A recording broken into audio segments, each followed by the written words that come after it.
Hi, my name is Doug. I live in Vancouver, Canada, and for 2020, I made $30,000 a year, Canadian.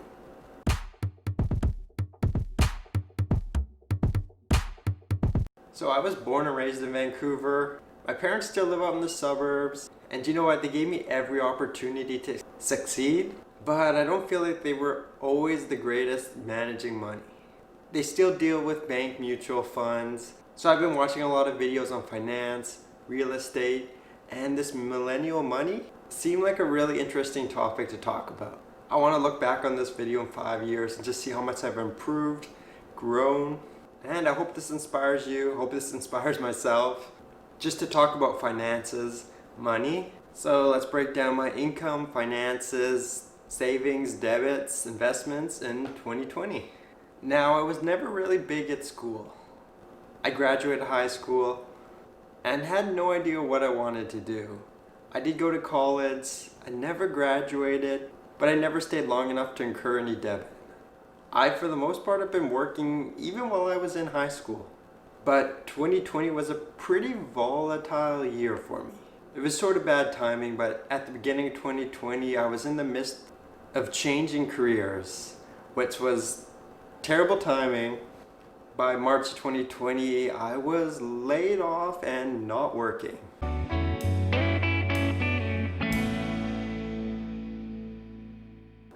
Unfortunately, that lasted right until the summer of 2020.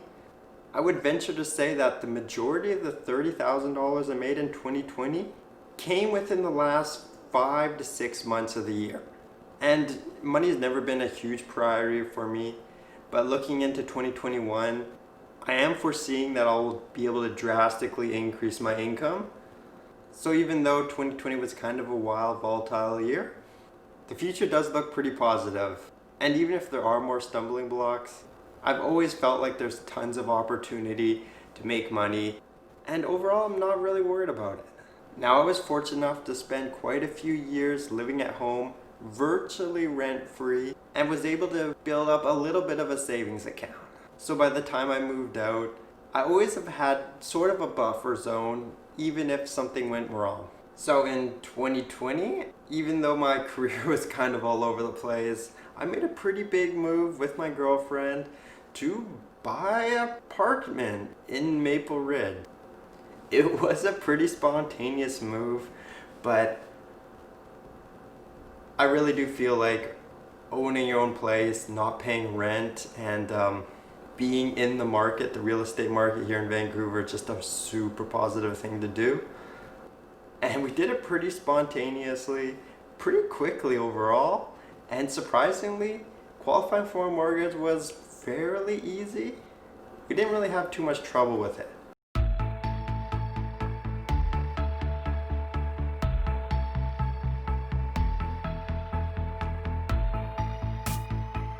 We're adjusting to life in the Fraser Valley pretty quickly. We're already liking the slower pace, the quieter nature of it all, and the overall feeling of just home ownership has been pretty comforting.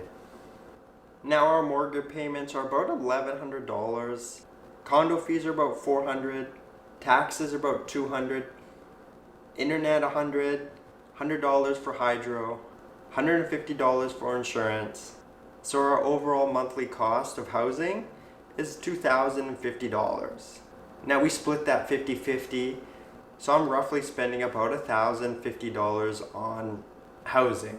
Now food. Food's been sort of an interesting one.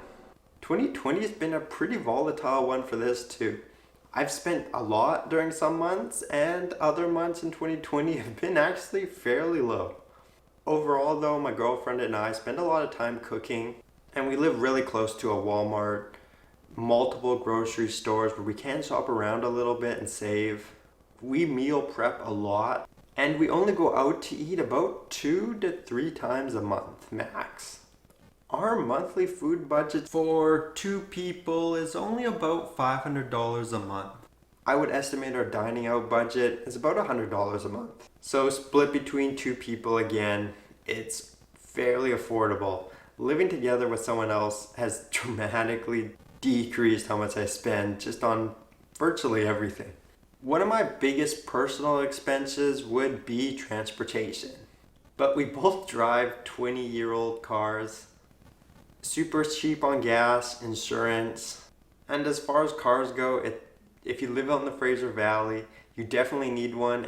I would estimate I spend about $200 a month on car insurance. Because we live out in the Fraser Valley, I personally spend another $200 a month on gas and fuel, and then another $100 a month on maintenance. So that's a personal expense that I cannot split with my girlfriend.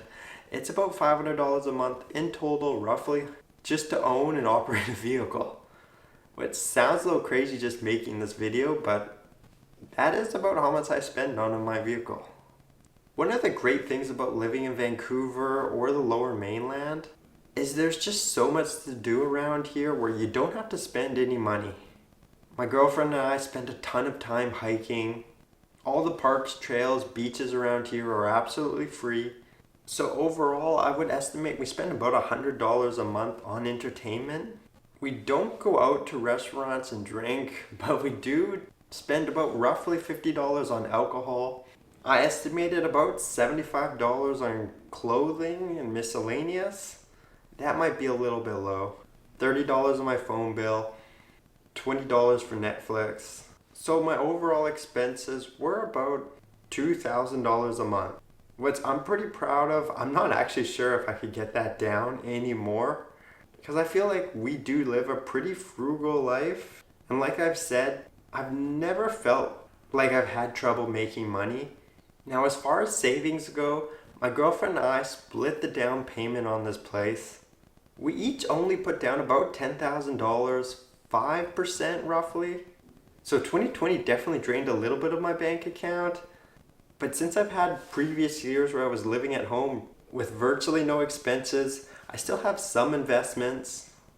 I believe I have about $20,000 split between a tax-free savings account and an RRSP.